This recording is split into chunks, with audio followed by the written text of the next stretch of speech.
She had learned, somewhere between 60 and 81, that silence rarely meant what you feared it meant. Helen Porter was 81 years old, and for 53 of those years she had called Vivian Clark her best friend. They had met in 1972, both young mothers in a suburb of Minneapolis, both navigating the bewildering territory of toddlers and mortgages and marriages that required more patience than either had imagined. Their children had played together in backyards. Their husbands had grilled together on summer weekends. They had weathered divorces, Vivian's in 1985, Helen's 10 years later, and supported each other through the particular loneliness that followed. 53 years of friendship meant Helen knew Vivian's coffee order without asking, knew which topics made her laugh and which made her retreat into careful silence, knew the exact tone of voice that meant Vivian was pretending to be fine when she wasn't. Or at least Helen thought she knew. It was late September now, and Helen hadn't heard from Vivian in 6 weeks. Not a phone call, not a text, not even a response to the messages Helen had sent. 3 of them, spaced carefully apart, trying not to seem desperate or demanding. Helen sat in her living room on a Tuesday morning, her phone resting on the arm of her chair, and tried to remember when things had changed. When had their daily phone calls become weekly? When had weekly become sporadic? When had sporadic become silence? She picked up her phone and scrolled through their text history. The last message from Vivian was August 12th. "Thanks for the recipe. Talk soon." Talk soon. It was now September 28th. Helen set the phone down and looked out her window at the street she'd lived on for 40 years. The maple trees were just starting to turn, edges of leaves catching fire in orange and gold. Vivian lived 12 minutes away. Helen had driven the route so many times she could do it with her eyes closed. 12 minutes and 6 weeks of silence. She wondered what she'd done wrong. Helen had other friends, of course. She volunteered at the library twice a week and had coffee with the book club ladies once a month. She had neighbors she chatted with and former colleagues she exchanged holiday cards with. She had a daughter in Oregon who called every Sunday and a son in Chicago who visited twice a year. But Vivian was different. Vivian was the friend who had been there for everything, the friend who had held her hand through her mother's funeral and her divorce and the terrifying year when her son struggled with addiction, the friend who remembered Helen's birthday without Facebook reminders and who could finish her sentences and who had seen her at her worst and loved her anyway. 53 years of that kind of friendship didn't just evaporate, did it? Helen tried to think rationally about what might have happened. Had they argued? She replayed their last few conversations in her memory, looking for sharp edges, but found nothing. They talked about the weather, about Vivian's grandson starting college, about a documentary they'd both watched. Normal things, easy things. Had Helen said something thoughtless, forgotten something important? She went through the calendar in her mind. Vivian's birthday was in May. Helen sent a card and called. No missed anniversaries or significant dates that she could identify. Maybe Vivian was just busy. Maybe her grandson needed help settling into his dorm. Maybe she took up a new hobby or started volunteering somewhere. Maybe she'd simply gotten distracted with life and didn't realize how much time had passed. But 6 weeks wasn't distraction. 6 weeks was intention. Helen picked up her phone again and started typing a message, then deleted it. Started again, deleted it again. What was she supposed to say? Why are you ignoring me? Too accusatory. Did I do something wrong? Too needy. I miss you. Too vulnerable. She set the phone down and tried to let it go. October arrived with its reliable display of color and chill. Helen continued her routines, library shifts, grocery shopping, morning walks around the neighborhood. She went to book club and smiled through discussions about a novel she'd barely managed to finish. She called her daughter and listened to stories about her grandchildren's school activities and didn't mention the growing ache of Vivian's absence. But she noticed things, small holes in her daily life where Vivian used to be. She'd see something funny and reach for her phone to text Vivian before remembering. She'd have a thought about a book or a recipe or a memory when their kids were young, and she'd start to dial Vivian's number, then stop. Tuesday afternoons felt especially empty. That had been their standing phone call time for years, after Helen's library shift, before Vivian's evening routine. They'd talk for 20 minutes or an hour, depending on what needed discussing. Helen still found herself waiting for the phone to ring on Tuesdays at 3 o'clock, still felt disappointed when it didn't. She tried to be rational about her hurt. She was 81 years old. She'd survived worse than a friend going silent. She'd buried a husband and both parents. She'd navigated the end of a 30-year marriage. She'd walked her son through recovery from addiction and her daughter through a difficult pregnancy. She'd learned, over 80 decades of living, that life brought losses you couldn't control and pain you simply had to endure. But this loss felt different somehow, more personal, more like rejection. Helen had learned to be self-sufficient. She paid her own bills and fixed her own leaky faucets and drove herself to doctor's appointments. She didn't need someone to take care of her or solve her problems or validate her existence. But she had needed Vivian's friendship. She still needed it, and the fact that it had apparently disappeared without explanation or apology or even acknowledgement, that hurt in ways Helen didn't quite know how to process. She was sorting books at the library on a Thursday afternoon when Linda, one of the other volunteers, asked if she was feeling all right. "You seem distracted," Linda said gently. "Everything okay?" Helen forced a smile. "Just tired. I'm fine." "You sure? You've been quiet lately, not yourself." Helen appreciated the concern, but she didn't know how to explain. How do you tell someone that you are grieving a friendship that hadn't technically ended, that you felt abandoned by someone who hadn't officially abandoned you, that silence could hurt as much as any spoken rejection? "I'm sure," Helen said. "Thank you for asking." But Linda's question stayed with her. Was I not myself lately? She thought about it as she shelved biographies and straightened the children's section. Maybe I wasn't. Maybe grief, even small grief, quiet grief, changed you in ways you don't notice until someone else pointed it out. That evening, Helen did something she hadn't done in years. She drove past Vivian's house. It was a small ranch-style home in a neighborhood similar to Helen's, modest, well-maintained, surrounded by mature trees. The lights were on, Vivian's car was in the driveway, everything looked normal. Helen slowed but didn't stop. What would she even say if she knocked on the door? She had no plan, no script, just a desperate need to understand what had happened to their friendship. She drove home feeling foolish and intrusive and more hurt than before. Helen had been married twice. The first marriage had ended when her husband died of a heart attack at 53. The second had ended in divorce after 30 years of growing steadily apart. Both endings had taught her things about love and loss and the space between giving up and holding on. Her first husband, David, had been her high school sweetheart. They'd married young and built a life together that felt stable and good until it ended suddenly and without warning. She'd learned from that loss that you couldn't control how or when you lost people. You could only control how you carried the loss afterward. Her second husband, Robert, had been kind but distant. They'd shared a house and a last name, but not much intimacy. The divorce had been civil, almost friendly, which somehow made it sadder. She learned from that ending that you could live with someone for decades and still be profoundly alone.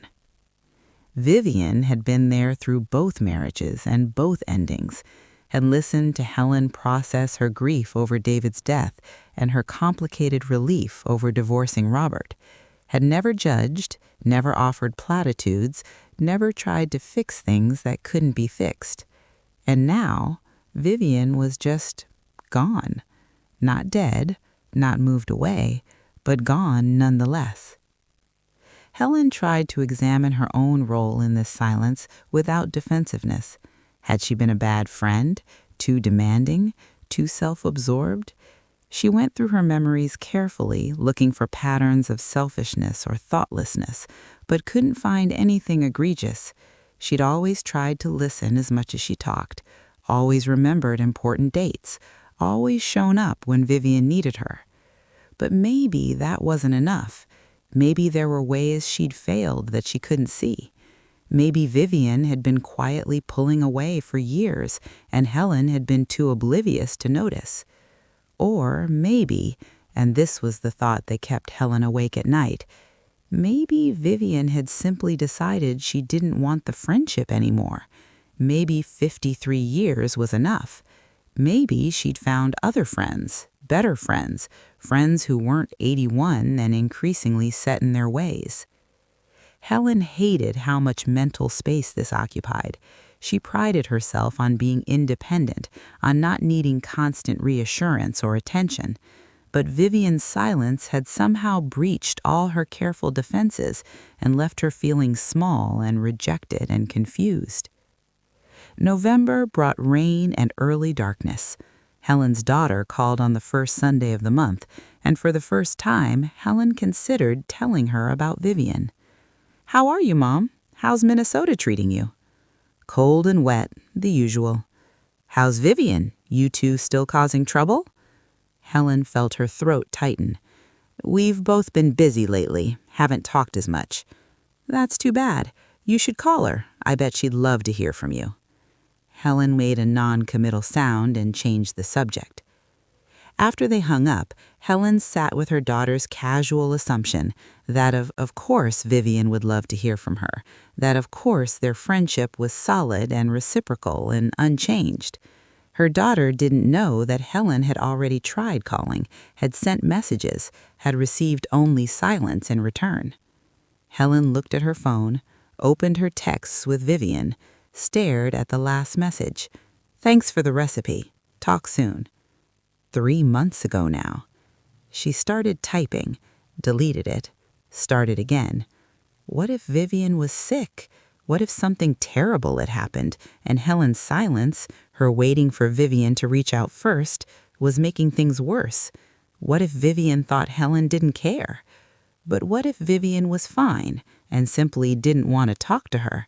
How many times could you extend your hand before you had to accept it wasn't going to be taken? Helen closed the message app without sending anything. She was at the grocery store on a Wednesday afternoon when she ran into Marjorie, a woman who'd been in their social circle years ago, not a close friend, but friendly enough. "Helen, how wonderful to see you. How have you been?" "I'm well, thank you. How are you?" "Oh, can't complain. Getting older, you know how it is." Marjorie laughed.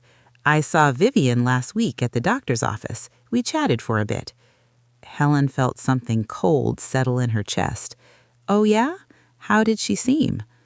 "Tired, I thought, but you know Vivian, always puts on a brave face."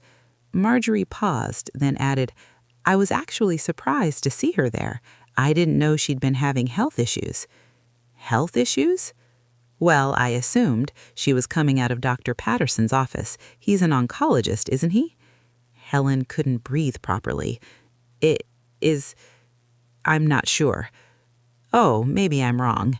Anyway, give her my best when you talk to her. Tell her I said hello." Marjorie moved on, leaving Helen standing in the produce section with her half-full cart and her completely upended understanding of the past 3 months. An oncologist. Helen made it through checkout on autopilot, drove home carefully, her hands shaking slightly on the steering wheel, put her groceries away in wrong places, her mind elsewhere entirely. Vivian might be sick, might be very sick, and instead of reaching out to Helen, she'd gone silent. Helen sat at her kitchen table and tried to make sense of this. Why would Vivian hide something like that? They'd been through everything together: divorces, deaths, her son's addiction, Vivian's daughter's miscarriage. They didn't hide serious things from each other. Except, apparently, they did now. Helen's first instinct was to call immediately, to demand answers, to ask why Vivian hadn't told her, why she'd shut her out of something this significant. But she stopped herself, because she remembered something from 40 years ago. Remembered when her own mother had been diagnosed with cancer, and how she told almost no one for months. Helen had been hurt when she finally found out, wounded that her mother had carried that alone, that she hadn't trusted her enough to share it. But her mother had explained, "I wasn't ready to see it reflected in other people's eyes, wasn't ready for the pity and the fear and the careful way people start treating you. I needed time to accept it myself before I could handle other people's reactions." Helen had understood eventually, had learned that sometimes people needed to process their own crises privately before they could share them publicly. Maybe that's what Vivian was doing. Maybe the silence wasn't rejection, maybe it was self-preservation. Or maybe Helen was making excuses. Maybe Vivian was fine and the oncologist visit was for something minor. Maybe Helen was manufacturing drama out of a simple case of a friend growing distant. Helen didn't know, and that uncertainty felt worse than any definitive answer. She thought about this for 3 days. Turned it over in her mind while she walked, while she cooked, while she lay awake at night. Tried to figure out the right thing to do. Call and risk intruding, stay silent and risk abandoning. Helen had learned over 8 decades that most of life's difficult choices didn't have clear right answers. You did the best you could with limited information and hoped you didn't cause more harm than good. On Saturday morning, she sat down at her desk and pulled out a piece of stationery, real paper, not a text or email. She wanted this to feel deliberate, thoughtful. She wrote, "Dear Vivian, I've been thinking about you. I hope you're well. I hope life is treating you kindly. I want you to know that I'm here, not to intrude or demand anything, but just here. If you need something or want to talk or just want company, my door is open, my phone is on. No questions asked, no explanations required. And if you need space, that's okay too. I understand that sometimes we need to be alone with our thoughts. Take whatever time you need. I value our friendship. I value you. That hasn't changed and won't change. With love, Helen." She read it over 3 times, tried to hear it through Vivian's ears. Was it too much? Not enough? Too needy? Too distant? She didn't know. But it was honest, and after 53 years of friendship, honesty felt like the least she owed. She addressed the envelope, added a stamp, and walked to the corner mailbox before she could second-guess herself. The waiting was excruciating. Helen checked her mail every day, even though she knew it was too soon for a response.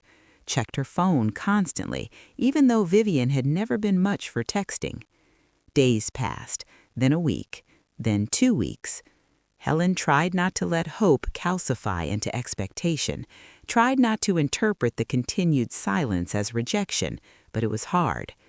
Every day without a response felt like confirmation that she'd been right the first time, that Vivian didn't want her friendship anymore, that the silence was intentional, that Helen needed to accept the loss and move on.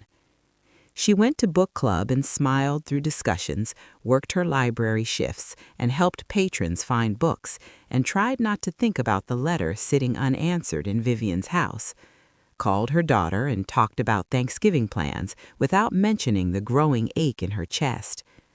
3 weeks after mailing the letter, Helen started to accept that Vivian wasn't going to respond, started to make peace with the idea that their friendship had run its course, that 53 years had been enough, that sometimes people left your life without ceremony or explanation and you simply had to let them go. It hurt, but she'd survived worse hurts. She was sorting mail on a Tuesday afternoon, bills and catalogs and fundraising requests, when she found the envelope.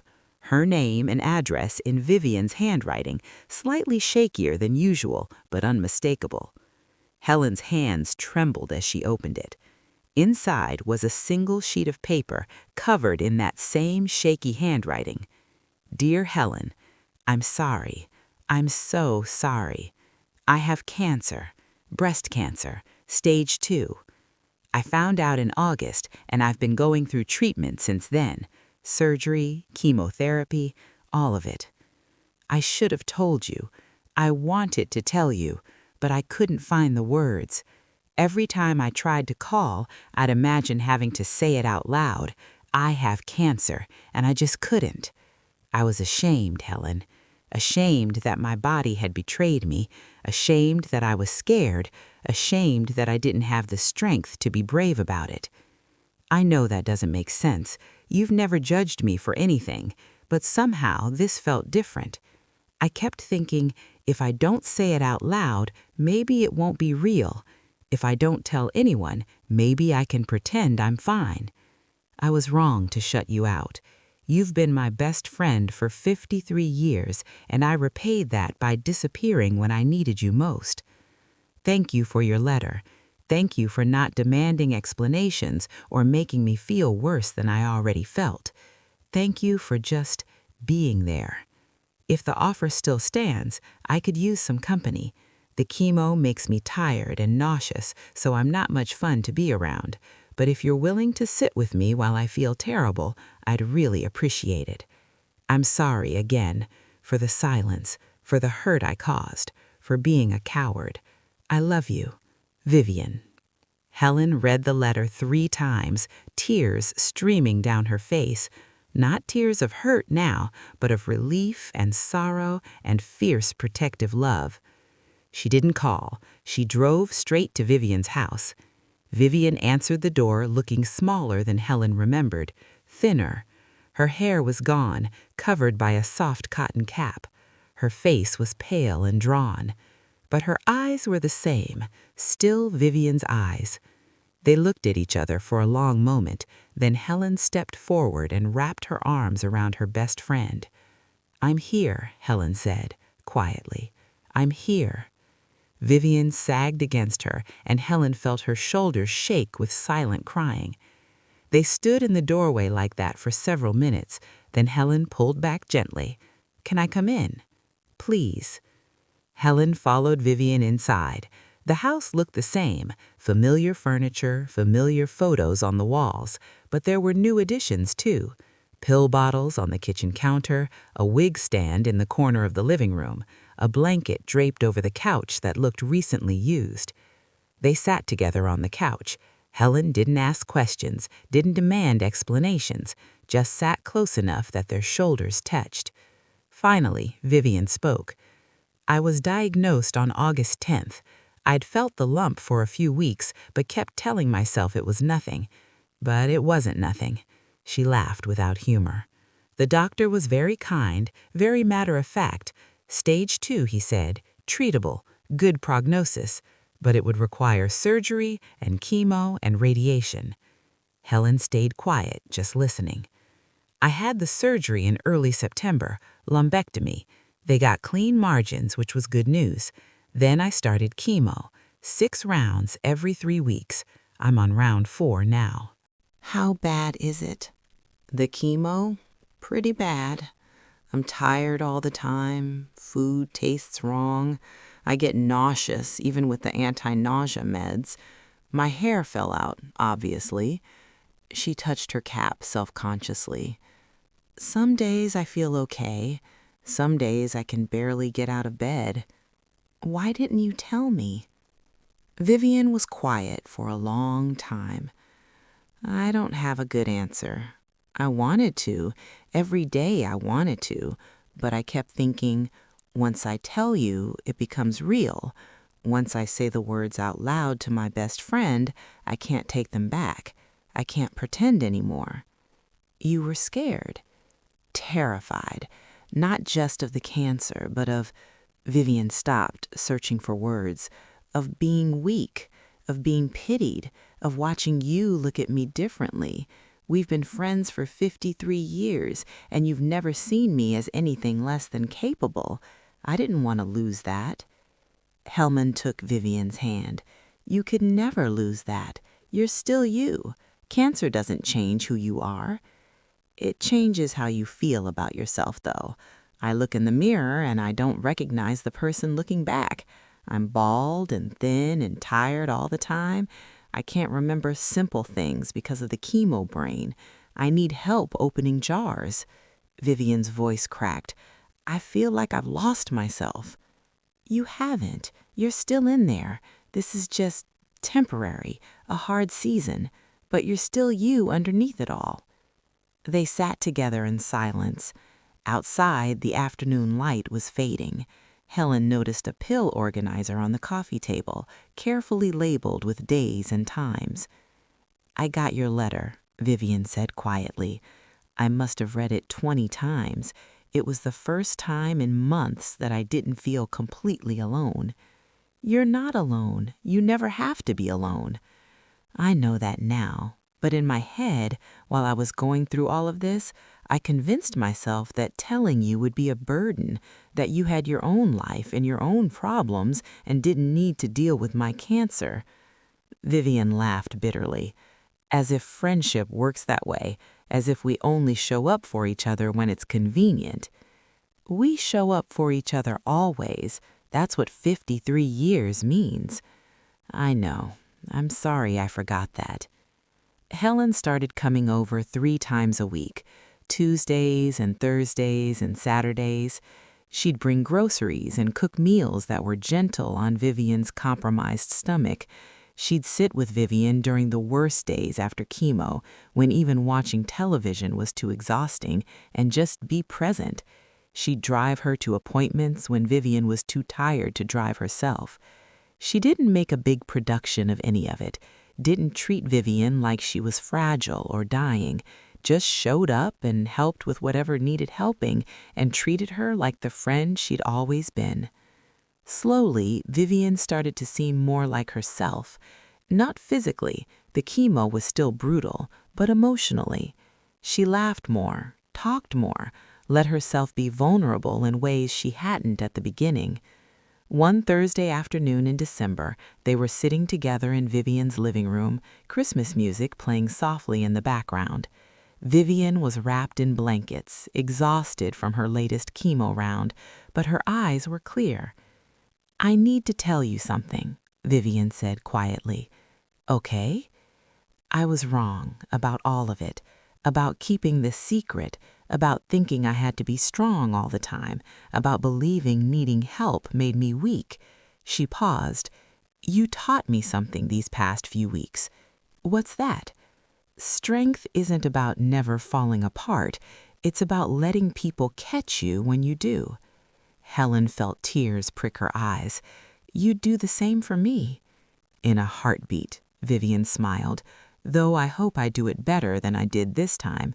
I hope I'm brave enough to tell you right away instead of hiding for 3 months. You were dealing with a lot. You get grace for that. Maybe, but I also get to learn from it, to do better next time. Vivian reached for Helen's hand. Thank you for not giving up on me, for sending that letter instead of just assuming I was done with our friendship, for giving me space to come back in my own time. That's what love looks like. Patient, kind, not easily angered. I think I read that somewhere. Corinthians. Probably. They sat together in comfortable silence, watching the Christmas lights twinkle on Vivian's small tree. Outside, snow was starting to fall, the first real snow of the season. I finish chemo in January, then 6 weeks of radiation, then hopefully, if everything goes well, I'm done. And then? And then I get to figure out what comes next, what life looks like on the other side of cancer. Vivian looked at Helen. I'd like you to be part of that, if you're willing. 53 years and counting, I'm not going anywhere. Good, because I have a lot of lost time to make up for, a lot of phone calls and lunches and stupid television shows to watch together. I'll clear my schedule. Vivian's last chemo treatment was on January 23rd. Helen went with her to the appointment, sat in the infusion room while the poison dripped into her veins one final time, and drove her home afterward. The radiation was easier, daily appointments for 6 weeks, but less brutal than chemo. Her hair started growing back, short and gray and surprisingly soft. Her energy returned gradually, her appetite improved. By March, she looked more like herself, still thinner than before, still tired more easily than she used to, but unmistakably Vivian again. They resumed their Tuesday phone calls, started meeting for lunch once a week, went to a movie together for the first time in months, and they talked about what had happened, not obsessively but honestly, about the silence had hurt and confused Helen, about the fear and shame had paralyzed Vivian, about how they'd both learned things about friendship and vulnerability and the difference between independence and isolation. "I spent my whole life priding myself on not needing people," Vivian said one afternoon over coffee. "I thought that made me strong. Turns out it just made me lonely." "I did the same thing," Helen admitted, after my divorce especially. "I decided I didn't need anyone. I could handle everything myself. And I could, mostly, but handling things alone isn't the same as living well." "We're a pair, aren't we?" "We are. But at least we figured it out eventually." Better late than never. April brought warmth and green and the particular optimism of Minnesota spring. Vivian got her final scans and blood work, and everything came back clear. No evidence of disease, the doctor said. She'd need regular monitoring for years, but for now, she was cancer-free. Helen was with her when she got the news, watched Vivian's face transform from anxious to relieved to joyful, hugged her while they both cried. "We should celebrate," Helen said. "Do something special." "Like what?" "I don't know. Something we've never done before. Something just for us." They thought about it for a few days, then Vivian called with an idea. "Let's take a trip. Nothing crazy, just a long weekend somewhere. Drive to the North Shore maybe, stay in a bed and breakfast, walk along Lake Superior, eat too much and talk until we're tired of talking." Helen loved it. "When?" "May, after all my appointments are done?" "Perfect." They planned it carefully, found a small inn overlooking the lake, mapped out hiking trails and restaurants and bookshops to explore, made playlists for the drive, and in early May, they packed Helen's car and headed north. The drive was 4 hours of easy conversation and comfortable silence. They talked about everything and nothing, grandchildren and books and memories from when they were young. They stopped at a roadside diner for lunch and laughed at the checkered tablecloths and oversized portions. When they reached the inn, the owner greeted them warmly and showed them to their room, a cozy space with 2 beds and a window overlooking the lake. They spent 3 days hiking easy trails and browsing local shops and sitting on the rocky shore watching waves. They didn't talk about cancer unless Vivian wanted to. They didn't rehash the months of silence. They just were, together. 2 81-year-old women who'd been friends for 53 years and intended to stay friends for however many more they got. On their last night, they sat on the inn's porch with mugs of hot chocolate, watching the sunset paint the lake in shades of orange and pink. "Thank you," Vivian said quietly. "For what?" "For this. For not giving up on me when I disappeared, for sending that letter instead of just moving on, for showing me what friendship actually means." Helen thought about those 3 months of silence, about how hurt she'd been, how confused, how close she'd come to deciding that maybe the friendship was over and she needed to accept it. But she chose to reach out one more time, not with demands or accusations, but with simple presence, with love that asked for nothing in return except the chance to keep loving. You taught me something too, Helen said. What's that? That patience is a gift, that sometimes the kindest thing you can do is wait without judgment, that people come back when they're ready, and pushing them just makes them retreat further. We make a good team. We do. They sat together as the sun disappeared below the horizon and the stars started appearing one by one. 53 years of friendship, 3 months of silence, and now this, peace, understanding, the kind of connection that survives everything because it's built on something deeper than convenience or habit. It was built on choice, on showing up, on believing the best instead of assuming the worst, on loving through the silences and the distances and the fear.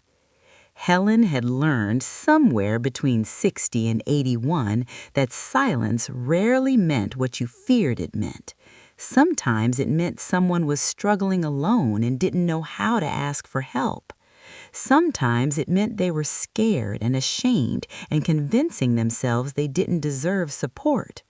Sometimes it meant they needed space to fall apart before they could accept being put back together. And the kindest response to that silence wasn't accusation or anger or withdrawal. It was patience, presence, a hand extended without expectation of when or even if it would be taken. Compassion, Helen had discovered, often reached places accusation never could. And love, real love, the kind that lasted 53 years and counting, was patient enough to wait in the silence until the words finally came. They drove home on Sunday afternoon, tired and content, and already planning their next trip.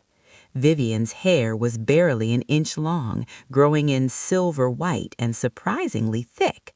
She looked different than she had a year ago, older, more fragile in some ways, but also stronger, like she'd been tested and come through the other side still herself. Helen dropped her off at her house with promises to call on Tuesday. Then she drove home to her own quiet house and unpacked and made herself dinner. Before bed, she sat at her desk and pulled out a piece of paper, started writing. Not a letter this time, just thoughts, reflections on what she'd learned these past 8 months. Silence is not always rejection, she wrote. Sometimes it's self-protection, sometimes it's fear, sometimes it's someone drowning and not knowing how to yell for help. The question isn't whether to reach out, the question is how, with demands and accusations or with grace and patience. I'm glad I chose patience. I'm glad I sent a letter that offered love without requiring anything in return. I'm glad I left room for Vivian to come back in her own time. Because that's what friendship is, not just showing up when it's easy, but staying present even in the silence, believing in connection even when you can't see evidence of it, extending trust and grace and compassion, especially when you don't know if they'll be received. 53 years of friendship taught me a lot, but these past 8 months taught me something new, that the deepest love is the kind that waits in the silence without bitterness or resentment, that trusts people to find their way back to each other, that believes in connection even when all evidence suggests it's gone. Vivian came back. She might not have, but I'm grateful I gave her the space to choose. Helen set down her pen and looked out the window at the quiet street. Spring was in full bloom now, flowers opening, trees leafing out, everything coming back to life after the long winter. She thought about Vivian, 12 minutes away, probably getting ready for bed. Thought about how close she'd come to losing this friendship, how easily hurt and pride and assumptions could have severed something precious. But they hadn't, because when it mattered most, Helen had chosen grace over assumption, patience over accusation, love over fear. And sometimes, not always, but sometimes, that was enough. She turned off the light and went to bed, her heart full of gratitude for second chances and deep friendships, and the wisdom that came from living long enough to know that most things were more complicated than they seemed. Silence rarely meant what you feared it meant, but compassion, patient, persistent, unconditional compassion, could bridge even the longest silences and bring people home to each other again. That was the lesson. That was the gift. And Helen, at 81 years old, with 53 years of friendship behind her and hopefully many more ahead, was grateful to have learned it.